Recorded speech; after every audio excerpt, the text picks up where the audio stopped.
ఆందోళన జరిగినాయి, ఉద్యమాలు ఒక రకమైన ఉద్యమం స్టార్ట్ అయ్యే మూడ్లను అయితే కనిపించింది.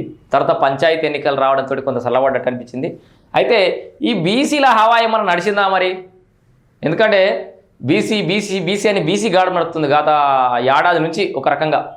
మరి ఆ కులగణన రేవంత్ రెడ్డి గారు చేసినప్పటి నుంచి వాస్తవానికి ఆయన తొందరగా పరిష్కారం చూపెట్టలేదా విషయాల కోసం పక్కన పెడితే ఒక డిస్కషన్లో తీసుకొచ్చిండు.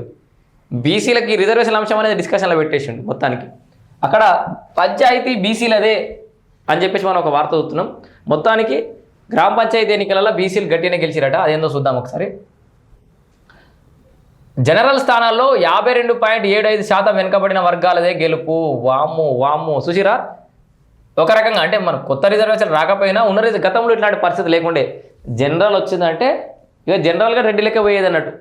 ఆధిపత్య కులాలదే ఆధిపత్యం, ఇక వాళ్ళే గెలుచుడు. జనరల్ వచ్చిందంటే మీతో సప్పుడే కుదరాలి.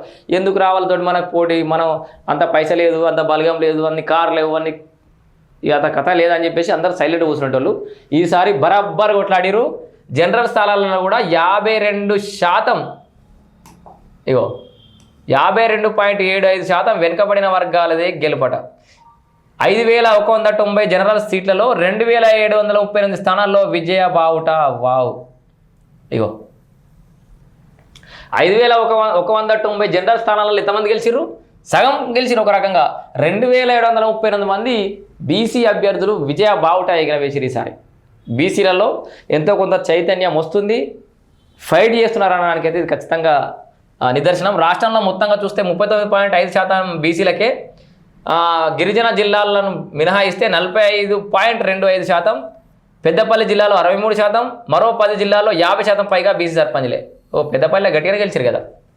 ఎంత వీళ్ళు? పెద్దపల్లి 63%, మరొక 10 జిల్లాల్లో 50% పైగా బీసీ సర్పంచ్లే గెలిచారు.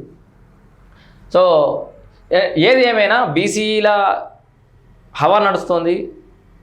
నెక్స్ట్